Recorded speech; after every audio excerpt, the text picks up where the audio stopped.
So yeah, hello everyone. I am with Grant Thornton. My colleague Mike Harris is here as well. He's a partner in the cyber practice. I myself lead out the technology risk consulting arm of Grant Thornton, and my main focus over the last 6 to 12 months has been everything to do with operational resilience, as by the CBI's guidance, and more recently now the focus has ticked up in DORA. If we have time, I can talk really briefly about the AI Act, but want to keep this conversationalized. Please interrupt, raise your hand if you've got questions, if you've got challenges on your particular areas in tackling this regulation. So yeah, please, I'll be really interested to hear how everybody's getting on, and we'll be happy to share our experiences as well with the market. So really quickly, with the focus on the financial sector, legislative landscape, we obviously are familiar with most of the things on screen there, but to draw your attention to the NIS2 directive and to DORA in particular, and the CER, which is in similar vein.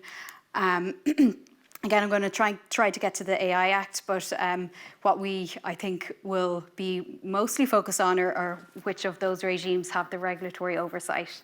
As we know, DORA is coming in January 17th, I believe, in 2025. And so I'm going to talk to you about, some of the delta differences in implementing DORA. I want to take a little bit of the fear out of it, because this stuff is not brand new. There are some new elements within DORA across certain articles, but especially since we've now gotten into gap assessments in companies now, we're really seeing, well, what is the true lift here, and where is your time best spent over the next couple of months? So hopefully we'll be able to take a little bit of the fear out of it, get practical in our thinking. So just really quick, we did this brief survey about a month ago now across around about 40 financial firms in Ireland.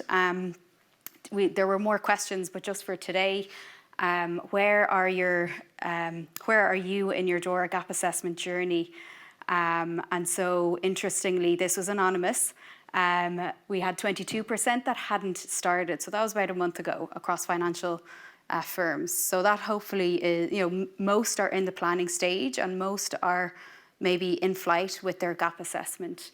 We also asked the question across the 5 pillars, which I'll get into, which is least understood.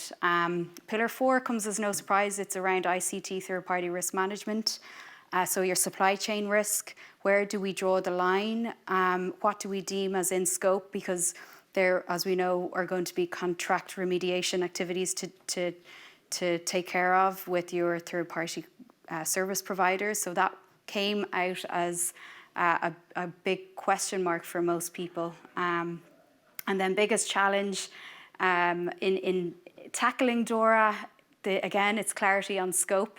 There's around about 400, when you break it down, there's level 1 and level 2 text, and that's around 400 requirements. So understanding, right, they talk about principle of proportionality. How does this apply to our firm, given that it not only is applicable to the big banks, insurers, it's applicable to, I think, about 30 different types of industries. So it's trying to wrap its arms around, in one big, nice package of 400 regulations, is trying to address all these different industries. So that's, again, not really seen as a big surprise. And I wanted to put up here on screen as well the alignment to ENISA's top 10 emerging cyber threats for 2030, which they published, I believe, either earlier this year or maybe late last year. But what came out on top there was the supply chain compromises of software dependencies. And this is everything that DORA is trying to get at, your supply chain, among other things, but this is a real hot topic of DORA. So I just wanted to kind of align that to what ENISA are saying. And I think in the last talk, pretty similar things came out on supply chain. So real quick refresher on DORA, who is affected. So financial services companies are directly in scope for DORA. Second bucket is technology firms who are providers of ICT services. So they are indirectly, but sometimes directly impacted by especially the obligations on third-party risk management. And then the third bucket are your big tech firms who will have that specific line of oversight, which is those firms that are critical to the standing up of the financial industry. So your big cloud service providers. And then on the left-hand side there covers the 5 pillars of DORA, and what I'll do is try to get into, not give you the overview on all the 5 pillars, but talk about from what we're seeing in companies now trying to implement this, what are the delta differences versus what you have if you're a regulated entity, which most probably are, especially if you have HQ or group outside of Ireland. What are those delta differences? You will have a lot of the frameworks, policies, controls already, especially in the first pillar on ICT risk management, which is by far the biggest in terms of volume. So I'm going to try my best to bring up some of those areas that we're seeing firms don't have in place, and we're seeing as coming out top of the list in terms of their gap assessment. So hopefully that's going to be helpful. So really quickly, it's getting the scope right, focusing on your critical functions is question number 1. Before going near your gap assessment, asking the question on your critical functions. You would have done work around this if you have a robust outsourcing framework or third-party risk management or BCM, business continuity management. The likelihood is that's probably where I would start. You might have done some work around focusing in on those critical functions. And then from there, it's a top-down risk-based approach, looking at what are the IT assets, IT systems, ICT third-party service providers that we care about, which stand up our critical functions. So again, the top 10 topics, I guess you could call, of DORA are covered here. I will get into some of the specific RTS technical guidance on incident management, some on testing and third parties as well. So just to touch on 3 of the broader scope of DORA, I don't want to minimize it at the same time. Again, we have what I just want to remind you of here. We do have time until January 2025. However, there is the second batch of consultation papers due to be finalised by June, July. And unfortunately, we're hearing that that's possibly going to be delayed until September of this year, which only leaves about 3 months to remediate anything groundbreaking that comes out of those final pack. So that's just what we're hearing. And there's been recent, I think, conferences and talks on that matter. And we've been hearing that come out of those. Okay, so let's get into the gap assessment again. Scope is what we are spending time getting right. It's really important to get your critical functions right, and underneath your critical functions, your IT data systems, third parties that we care about. And the only way to do that is to Article 8 in the first pillar talks about identification. So getting the mapping accurate, and it doesn't matter if when you're doing this mapping, it doesn't matter. You need to include everything in your picture, and then from there you can rationalize. Well, this is deemed in scope, and this is deemed out of scope because it's not supporting a critical. It's not having a critical role in supporting your critical function. So getting that Article 8. As accurate as possible. It's going to be one point in time, and from then on you can refresh it. But I think it brings a lot of comfort for firms knowing that once they have the mapping done in the first place, then all of the controls, you'll feel more comfortable about the scope. Okay, so the text is probably very small there, but again, looking across the articles on level 1, so DORA's 5 pillars there. Again, pillar 1 is in terms of volume, it's the biggest, but at the same time, it's probably the pillar that you'll when you start to read through, there's going to be a huge amount. Again, if you're regulated, business continuity, you're going to have disaster recovery, even looking at the section titles there, ICT risk management framework, you're going to have a really strong starting point, and logically that's where we start in our gap assessment. And again, you're going to start saying, oh, like we have a lot of this. It might be worded slightly different to how you word your IT risk management framework conventions, but that's certainly what we're seeing. And when you get into pillars 2, 3, and 4, that's when we're seeing some of the delta where you need to take that step further with perhaps your controls that you have in place. Okay, looking really quickly at pillar 1. And I'm going to talk a really quick overview of what we're seeing through the RTS guidance. So those consultation papers that are really detailed, there's I think 6 or 8 in train at the moment, and we've picked out a couple of examples from those RTS, which are still in draft, but likely not to change materially, what we're seeing. So again, across the areas of ICT risk management, you'll probably recognise a lot of what the ask is here. Now, there are some nuances and some additional focus. Crisis communications plans, for example, under response and recovery. There is an expectation to have a dedicated function. So you're going to have, it's not enough now to have a little paragraph in your business continuity management framework to say, here's our comms plan, we escalate to X, Y, and Z. It's going to need to be beefed out. So that's probably one area in here. And then under protection and prevention infrastructure management, they do talk about if there is an attack, being able to segment your network, not manually, but in an automated fashion. So there are some nuances on top of the bread and butter on what you probably already have in ICT risk management. Okay, so looking at the RTS in this space, on the right-hand side, what we've noticed here is the expectation for firms to now have to create a report on your own ICT risk management framework. And that report needs to include an exec summary, a risk profile, and changes and findings from that review. And I'm not sure who here is part of a bigger group entity outside of Ireland. Probably, yeah, a good few. So the way we're seeing this go is a lot of firms will say, hey, we outsource to group over in the UK, or we outsource IT risk management to the US. Now we're seeing the need to localize and get more specific on your area within the EU. So whether that's creating your own localized ICT risk management framework, you're going to have to do a review on it. It'll be a lot easier to do that than try to go to group and provide report on group's level of ICT risk management framework, or putting an addendum or some packaging your local entity that's specific under DORA. So that's just one call out there. And then underneath there, it's looking at your business continuity plans and the testing of those plans.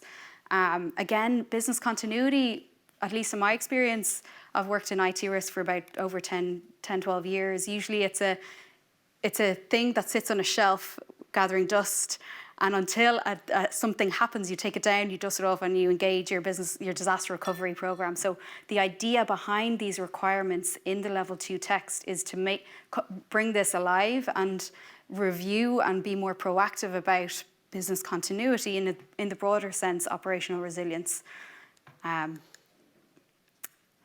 So that's a very quick view on some of the areas coming out on ICT risk management. The second pillar is on our incident classification, management and reporting. So Article 18 talks about how we should classify ICT related incidents. And you'll see there's 7 themes there, which is called out in the text specifically. And they do get into more detail in terms of what, say for number 1, looking at number of transactions affected. They actually get into examples of thresholds. So percentages or numbers in comparison to your firm, they do get into that level of detail. So we're seeing a lot of firms might have 1 or 2 of these classification criteria, but now we're having to look at a larger scope of those. And Article 19 is the unpopular incident reporting requirement. So we are seeing now, we've got initial, intermediate and final report, and you'll see the timescales there on the right-hand side. We're seeing a lot of pushback at the European level, which is still in draft, on some of the text in here. There's a little bit of there are challenges when you look at, for example, having to turn around within 72 hours, intermediate report affected functional areas and business processes. That takes a lot of collaboration, and you're going to need to talk to the right people in the businesses. How do you know? You're not going to have one team that knows all of these inputs, which, by the way, we have. They have released the criteria of what should be put into these reports, and it's very specific and cumbersome to fill out. So I would wholeheartedly agree with the pushback that we've seen on some of these, and even having to finalise on your root cause of the incident in your final report. Who's to say that can be done within a month from classification? Some of these bars are a little bit challenging as they stand now on Article 18. So just wanted to flag those. Most firms won't have this level of rigour on what they report into the competent authority, but we're hoping to see some level of proportionality or taking a risk-based approach in how you can meet this Article 18. Okay, again, looking at the RTS, another area of the RTS talks about so firms and entities having to estimate the aggregated annual costs and losses as a result of major ICT incidents. Exactly, the chuckle. So again, we're seeing, like, how are you meant to estimate internal, external enhancements required, replacement costs, staff costs, and this is a subset of the list. There's maybe a handful more which they provide in the guidance. Again, many firms aren't doing this at the moment. There is suddenly an expectation that we need to provide in a certain format these estimation of costs. And so the pushback or the suggestions we've seen come through at the European level on the back of the consultation paper is, how about we take, again, a risk-based approach and we only look at significant costs? What if something costs something so immaterial, you're not going to do anything about it? So there are some ideas coming through about focusing on perhaps maybe true significant costs or losses. So that's another area just to keep in mind. And on the left-hand side, it's just a view of the classification criteria. Primary being, is a critical service affected? This was a slight shift from the first level text. Originally, they had that primary criteria bulked in with everything, but I think there was pushback in saying, hey, we should only care about this in the scheme of, is there a critical service affected? So that's been brought up, which was good to see. Okay, Pillar 3 is on digital operational resilience testing.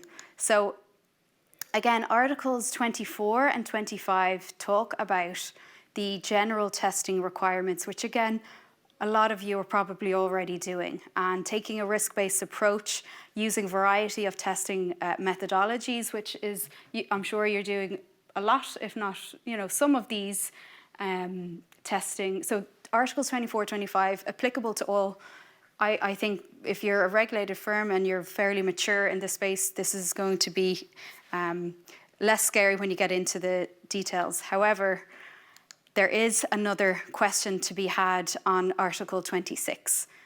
There is 26 and 27 talk about advanced threat-led penetration testing, which raises the bar up again from Articles 24 and 25, which is more the kind of general testing requirements. We have seen, now there's probably a variety of different industries and sizes of firms here, but based on our experience, we're seeing conversations come through. There is another scoping question to be had here, whether or not you fall into the scope of 26 and 27.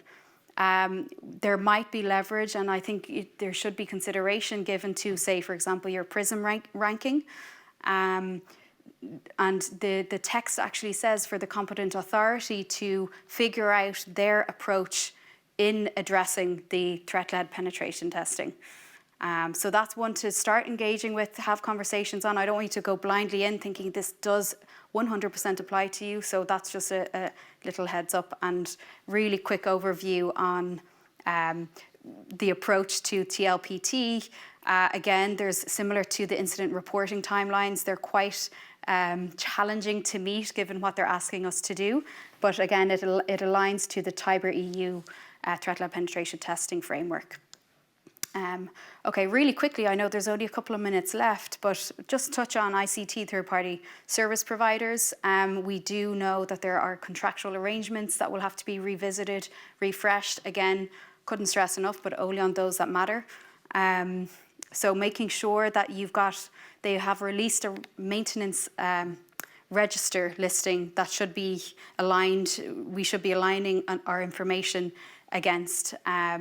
So there are templates that they have released in terms of how and what we are expected to report on. I didn't think I thought I'd get through this a lot quicker, but I want to leave a little bit of time for questions. Maybe I'll just pause there on the topic of DORA and see if anybody wants to share experiences or any other challenges that I haven't talked about here. I'm sure there's plenty more or questions that you want to